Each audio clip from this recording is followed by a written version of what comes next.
Hello दोस्तों, अगर आप मैथ में कैलकुलेशन को लेके बहुत ज़्यादा परेशान हैं, आपने कैलकुलेशन के लिए हज़ारों वीडियो देख लिए फिर भी आपकी कैलकुलेशन इंप्रूव नहीं हो रही है और कैलकुलेशन की वजह से आप मैथ में स्कोर नहीं कर पाते हैं, मैथ में आपके अच्छे मार्क्स नहीं आते हैं। कैलकुलेशन की वजह से आपने मैथ में सारे का सारा बेड़ा गर्क कर रखा है एक तरीके से, क्योंकि अगर मैथ में आपको अच्छा स्कोर करना है तो उससे पहले है कैलकुलेशन। आप मैथ के कितने ही चैप्टर पूरे रट लीजिए, सारे के सारे चैप्टर आप कर लीजिए, लेकिन अगर आप मैथ में आपकी कैलकुलेशन अच्छी नहीं है तो बहुत अच्छा आप स्कोर नहीं कर पाएंगे। हो सकता है 50 क्वेश्चन में से आप 20 से 30 क्वेश्चन आप कर पाएँ। तो आपको अपनी उसकी कसम है, आपको ये वीडियो बस पूरी देखनी है। मैं आपको विश्वास दिलाता हूँ कि कैलकुलेशन का पूरा ऑपरेशन कर दूंगा, छोटी से छोटी बड़ी से बड़ी सारी चीज़ मैं आपको यहाँ बता दूंगा। उसके बाद जो चीज़ मुझे टेलीग्राम पे प्रोवाइड करानी है मैं वहाँ पे आपको प्रोवाइड करा दूंगा। आपको पेज को देख कर अंदाज़ा भी लग रहा होगा। तो ठीक है, शुरू करते हैं। अगर आपको कोई भी कन्फ्यूजन हो लास्ट तक तो आप मुझे कमेंट कर देना, मैं आपका रिप्लाई करूँगा, अच्छे से आपको समझाऊँगा। बाकी आपको वीडियो लाइक कर सकते हैं, आप वीडियो लाइक कर सकते हैं और चैनल को सब्सक्राइब कर लेना। ठीक, तो चलो शुरू करते हैं दोस्तों। कैलकुलेशन कैसे इम्प्रूव करें, ठीक है। सबसे पहले मैं आपसे बात करूं मेरे दोस्त, अगर आप किसी भी टीचर से कितना ही पढ़ लें, अगर आपकी कैलकुलेशन अच्छी नहीं है और आप कैलकुलेशन में विदिन सेकंड को मतलब ये गुणा भाग सेकंड, ये पहाड़े क्यूब और ये सब चीज़ें आपके याद नहीं है, ट्रिपलेट याद नहीं है, तो आप हो सकता है क्वेश्चन को नहीं सोल्व कर पाओगे। ठीक है, ये मैथ पढ़ने से पहले की चीज़ें होती है कैलकुलेशन। ठीक है दोस्त, तो सबसे पहली बात करता हूँ मैं स्क्वायर वर्ग की।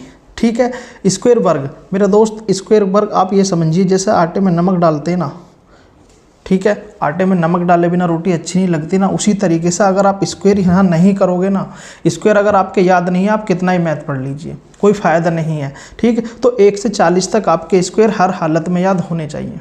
मैं आपको ये भी बताऊंगा आपको कैसे याद करने बाद लास्ट में बताऊंगा। 1 से 40 तक आपके स्क्वायर याद होने चाहिए। कोई आपसे कहेगा कि 30 तक बहुत है, 25 तक बहुत है, किसी के चक्कर में मत पड़ो, 40 तक आपके याद होने चाहिए। कसम खा लो आज 40 तक आप याद करोगे और आपको कहीं से लिखने की जरूरत नहीं, मेरे टेलीग्राम पर जाना, वहाँ से आपको सारी चीज़ें मिल जाएंगी। जैसे 36 का स्क्वायर 1296, 39 का स्क्वायर 1521, 38 का स्क्वायर कितना होता है 1444, 37 का 1369, 34 का 1156। अगर आपके जैसे मान लो ये तुम्हें पता है बहुत सारे बच्चों का अभी भी याद नहीं होंगे ये वाले स्क्वायर, जैसे 38 का, 37 का, 34 का, लेकिन अगर आपके याद है, आप समझिए कितने बच्चों से आप आगे हैं, तो 40 तक आपको स्क्वायर याद करने ही करने हैं। उसके बाद आ जाते हैं हम पहाड़े समझते हैं ना भाई, मुझे ऐसा लगता है कोई बच्चा होगा यहाँ जिसके 20 तक पहाड़े याद ना हो। ठीक है, तो आप क्या करना, 21 से लेकर 30 तक आपको पहाड़े याद करने, इसलिए मैंने यहाँ पे लिख दिया 21 से लेकर 30 तक आपके पहाड़े हर हालत में मेरे दोस्त याद होने चाहिए। ठीक है, और 20 तक मुझे लग रहा है जनरली सभी बच्चों के याद होंगे। ठीक दोस्त, अब आगे देख लेते हैं क्यूब में आपको 1 से लेकर 30 तक, कोई आपसे कहेगा कि 20 तक बहुत है, बड़े बड़े टीचर भी यही बोल रहे हैं कि 20 तक बहुत है, या मतलब 20-25 तक अगर आपके क्यूब याद है। लेकिन अगर आपको आगे बच्चों से सभी से निकलना है, आपको ये समझने चीते जैसी अगर आपको स्पीड करनी है ना मैथ में, तो आपको 30 तक याद करनी है क्यूब। और क्या प्रॉब्लम, तो आपको 30 तक क्यूब याद आपके होनी चाहिए। जैसे मान लो बहुत सारे बच्चों की याद नहीं होगी, 21 की कितनी होती है 6261, 22 की 10,648, 23 की क्यूब 12,167, 24 की क्यूब 13,824, 25 की 15,625, 26 की 17,576, 27 की 19,683, 28 की 21,952, 29 की 24,389। अगर आपके किसी की याद थी तो आप कमेंट करना, अगर इनमें से एक भी क्यूब आपके याद थी। ठीक है, वो मतलब लगभग बच्चों के याद नहीं होंगी, 20 तक ही लगभग आके सिमट जाते हैं बच्चे, उससे आगे कोई याद करते ही नहीं है। ठीक है दोस्त, तो आपको क्या करना है, 30 तक आपको याद क्यूब करनी ही करनी है, किसी के भी चक्कर में नहीं पड़ना है। उसके बाद क्या आता है, पाइथागोरियन इम्पोर्टेंट, जितने भी जो पाइथागोरियन ट्रिपलेट है वो इंपॉर्टेंट, वो आपके याद होने चाहिए। जैसे अगर ये तो मैंने यहाँ पर कम लिखी है आपको समझाने के लिए, मैं आपको जितनी इंपॉर्टेंट है उससे अलग आपको कुछ करने की जरूरत नहीं, मैं टेलीग्राम पर डाल दूंगा, वहाँ पर आप जाके देख सकते हैं, मेरे टेलीग्राम को ज्वाइन कर सकते हैं। जैसे 5-7 बार है, आप समझ रहे ट्रिपलेट किसे कहते हैं, जो पाइथागोरस थ्योरम में होती है। ये क्या होता है, जो हाइपोटेनियस होता है, ये परपेंडिकुलर, ये बेस, इन दोनों का योग का स्क्वायर के बराबर होता है ये हाइपोटेनियस। ठीक है, कर्ण का स्क्वायर बराबर लंब का स्क्वायर प्लस आधार का स्क्वायर, समझ रहे हैं ना आप। 5-7 बार है, 7, 24, 25, 9, 40, 41, 11, 60, 61, 20, 21, 29, 16, 63, 65। समझ रहे। तो ये सारी की सारी आपके याद होने ही चाहिए, इंपॉर्टेंट ट्रिपलेट आपके हर हालत में याद होने चाहिए।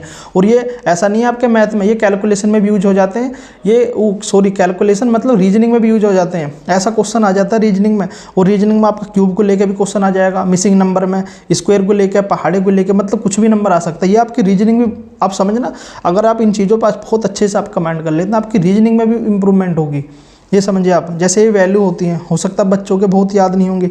जैसे ये वैल्यू है, कौन सी, √2 की वैल्यू क्या होती है 1.14, वो 1.414, √3 की वैल्यू, दोनों इंपॉर्टेंट है। √5 की वैल्यू कहीं पर आ जाती है तो ये आपके याद होनी चाहिए। मैंने यहाँ ये 2 एक्स्ट्रा लिख दिए, √6 और √7, ये आपकी 5 वैल्यू आपके याद होनी चाहिए। जैसा आप ये देखते हैं tan 15 की वैल्यू पूछ लेता, sin 15 की वैल्यू कहीं भी आ जाएगी, आपने देखा होगा। तो आपको ये इस तरीके से आपको याद रखना है, ठीक है।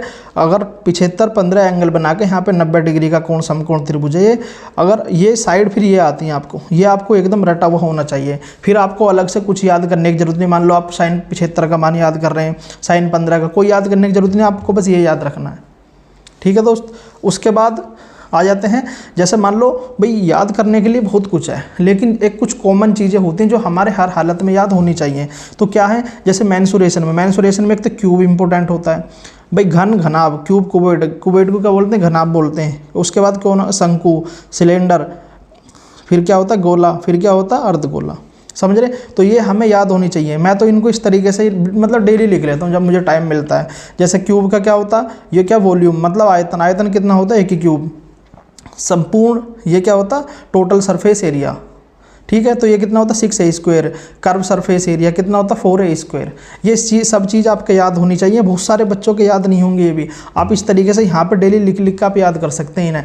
ये तो आपके एटलीस्ट आपके याद होनी ही चाहिए। आप देखना 80% क्वेश्चन मेंसुरेशन के इन्हीं से उड़ जाएंगे आपके।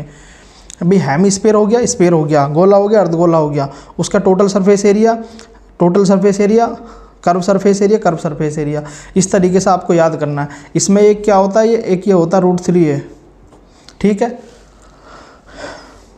ठीक दोस्त। उसके बाद आ जाते हैं यहाँ पे अलजेब्रा में आपने बहुत सारी चीज़ें पढ़ी होंगी, लेकिन ये जो फॉर्मूला है आप ये समझिए, इस पर रामबाण है, ये वाला फॉर्मूला, ये वाला अलजेब्रा में सबसे ज़्यादा इस क्वेश्चन पर आता है। पहले मुझे लगता है हर एग्जाम में इस फॉर्मूले पर आपको एक क्वेश्चन मिलेगा हर एग्जाम में आपको। तो आप उसके बाद आप देखोगे मैंने ये 4 इंपॉर्टेंट फॉर्मूले हैं, ठीक है। बहुत सारे टीचर क्या कराते हैं, उनमें अलग अलग तरीके से बच्चों को घिसते रहते हैं, लेकिन कुछ घिसने की जरूरत नहीं है। सिर्फ आपको ये 4 फॉर्मूले याद होने चाहिए। आपने देखा होगा कि बहुत सारे क्वेश्चन आता है उसमें a² - b का होल स्क्वायर, b - c का होल स्क्वायर, c - a का होल स्क्वायर, ऐसा क्वेश्चन इसकी वैल्यू पूछेगा, आपकी इसकी वैल्यू दे देगा, ठीक है। तो ऐसा क्वेश्चन हो जाएगा। मान लो ये हमारा ये और ये दोनों इक्वल हो जाएंगे, क्योंकि भाई इसकी वैल्यू चारों हैं ये, ठीक है। तो आपको इसकी वैल्यू देगा, इसकी पूछेगा, ऐसा क्वेश्चन भी आया हुआ है। तो ये चारों फॉर्मूले इंपॉर्टेंट है, ये इसके बराबर होते हैं 3, ये 4 वैल्यू इसके बराबर होती हैं। बच्चे क्या करते हैं, बस यहीं तक सिमट जाते हैं, बस इसको याद रखते हैं, उसके बाद उनको कुछ याद करने की ज़रूरत नहीं पड़ती इसे याद। लेकिन ऐसा नहीं है, ये चारों फॉर्मूले बहुत इंपॉर्टेंट है, ये आपके याद होने चाहिए, ठीक। आगे देख लेते हैं। उसके बाद जैसे टिग्नोमेट्री है, जैसे टिग्नोमेट्री में क्या है कि टिग्नोमेट्री में ये फॉर्मूले कि sin थीटा की 4 + cos थीटा की 4, ठीक। तो इसका बराबर क्या होता है 1 - 2s sin² cos square theta. ये -s का मतलब होता है sin थीटा, cos का मतलब cos थीटा, ठीक है। sin थीटा की पावर 6, cos थीटा की पावर 6, तो इसके बराबर क्या होगा 1 - 3 sin square theta cos square theta. और जैसे ये वाली वैल्यू आएगी tan square theta - sin square theta, तो ये होगा बराबर। ये बहुत शॉर्ट ट्रिक है, बच्चों के याद नहीं होती हैं। cot स्क्वायर थीटा माइनस का cos स्क्वायर थीटा, ये डायरेक्ट इनकी मल्टीप्लाई हो जाती है। sec square theta + cosec square theta, ये डायरेक्ट आपके याद होना चाहिए। tan थीटा + cot थीटा, ये डायरेक्ट आपके याद होना चाहिए, ठीक। इम्पोर्टेंट परसेंटेज बहुत ज़्यादा इंपॉर्टेंट है, पूरे मैथ में घूमती हैं सबसे ज़्यादा। 20% का मतलब 1/5, 25% का 1/4, 12.5% 1/8, 62 से ही 62.5% का 5/8, 33 से 1/3% 1/3। ये जो इम्पोर्टेंट है ये तो एटलीस्ट आपके याद होनी ही चाहिए इतनी। मैं इसकी भी फोटो खींच के मैं टेलीग्राम पे डाल दूंगा, वहाँ से आप देख लेना, ठीक है। जैसे 16 से ही 2/3% कितना होता है, 1/6। ये मोस्ट इंपॉर्टेंट है ये वाली जो मैंने यहाँ पे लिखी है। उसके बाद कुछ ऐसा भी होता है, जैसे मान लो हमको सबसे पहले मैथ में किस चैप्टर पर कमांड करनी है, तो मेरे दोस्त सबसे इंपॉर्टेंट तो हो जाते हैं हमारे number system, percentage. Number system और परसेंटेज बहुत इंपॉर्टेंट चैप्टर है। उसके बाद अनुपात, समानुपात, ये पूरे मैथ में घूमते हैं, समझिए आप, ठीक। जैसे नंबर सिस्टम में ये वैल्यू होती है, आपको किसी ना किसी एग्जाम में एक क्वेश्चन इन पे मिलेगा, जैसे 7 × 11 × 13 की वैल्यू कितनी होती है, 1001। 1001 में जब आप किसी भी 3 डिजिट की मल्टीप्लाई करोगे तो वो रिपीट हो जाती है अपने आप, समझ रहे हैं। जैसे ए बी की किसी की भी टू डिजिट की मल्टीप्लाई 101 में करोगे तो वो रिपीट होती है, ठीक है। जैसे 10101 की ए बी में मल्टीप्लाई करोगे तो ये रिजल्ट आता है, और इसका क्या होता है, ये इसके इक्वल होता है, 3 × 7 × 13 × 37 मल्टीप्लाई होकर इसके इक्वल आता है। तो ऐसा क्वेश्चन आपको आ सकता है कि ऐसा कोई नंबर आपको दे दिया कि किससे डिविजिबल है, किससे विभाजित होगा, तो ये चारों नंबरों से विभाजित होगा। ऐसा क्वेश्चन आपने देखा है ना, वो यहीं से बनता है, ठीक। उसके बाद जैसे टाइम एंड वर्क में ये चीज़ आपको पता होनी चाहिए कि किलोमीटर प्रति घंटा को अगर 5/18 से मल्टीप्लाई कर दे तो मीटर पर सेकंड में बदल जाएगा। मीटर पर सेकंड अगर 18/5 से मल्टीप्लाई कर देंगे तो किसमें, किलोमीटर प्रति घंटा में बदल जाएगा, ठीक। जैसे 150 तक कितनी प्राइम नंबर होते हैं, अभाज्य संख्या। भाई प्राइम नंबर को कितना क्या बोलते हैं, अभाज्य संख्या होता है इसका मतलब, ठीक है। तो 150 तक कितनी होती है, 15 होती हैं, और 50 से 100 तक 10 होती हैं, 1 से 100 तक कितनी होती हैं, टोटल होती हैं 25, ठीक है। अब मुझे लग रहा, उम्मीद है जो चीज़ मैंने आपको समझाई है, सारी चीज़ें आपको बहुत बारीकी समझाई हैं और आपके समझ में भी आई होंगी, ठीक। उसके बाद हमको एक क्या काम करना है, अपनी कैलकुलेशन इम्प्रूव करने के लिए मैथ्स वर्कआउट ऐप यूज करना है। आपको डेली इस पर 10 मिनट देने हैं, डेली 10 से 15 मिनट या 20 मिनट आपको ज़रूर देने मेरे दोस्त। उसके बाद मैंने जो ये आपसे बताया ना, एक तो आपको स्क्वायर, क्यूब और टेबल, और क्या चीज़ बताइए, 1-2 चीज़ और मैंने आपको बताई है, ठीक है। ये जितनी भी चीज़ें जैसे इंपॉर्टेंट परसेंटेज, ठीक है, कुछ इंपॉर्टेंट वैल्यू, इन्हें लिख कर ना आप क्या करना, इनको सामने जहाँ पढ़ते हैं ना वहाँ इन्हें टेबल पर लगा देना इस तरीके से, ठीक है ना, सामने इनको लगा देना। उसके साथ साथ आपको क्या करना है, डेली एक पेज लेना है और उस पेज को ख़राब करना है। उस पर उन सारी चीज़ों को, जैसे क्यूब भी, स्क्वायर भी, पहाड़े भी, इंपॉर्टेंट वैल्यू, इंपॉर्टेंट परसेंटेज, जो भी चीज़ आपने लिखी है वो आपको इस पेज पे लिखनी है। डेली इनका रिवीजन करना, डेली प्रैक्टिस करनी है इस तरीके से, वरना आप कभी नहीं याद कर पाओगे, ना क्यूब याद कर पाओगे, ना पहाड़े याद कर पाओगे, ठीक है। आज ही लिख लो और अपनी टेबल पर जहाँ पढ़ते हो दीवार पर सामने चिपका लो, ठीक है। उम्मीद है दोस्तों जो चीज़ मैंने आपको समझाई है सारी चीज़ें और अच्छे से आपको समझ में आई होंगी। और अभी भी अगर कोई कन्फ्यूजन है, आप कुछ पूछना चाहते हैं, कुछ समझ में नहीं आया, तो आप मुझे कमेंट कर देना, मैं आपको अच्छे से समझा दूंगा। और वीडियो आपको अच्छी लगी है तो लाइक ज़रूर करें और चैनल को सब्सक्राइब ज़रूर करें। तो धन्यवाद दोस्तों, मिलते हैं नेक्स्ट वीडियो में।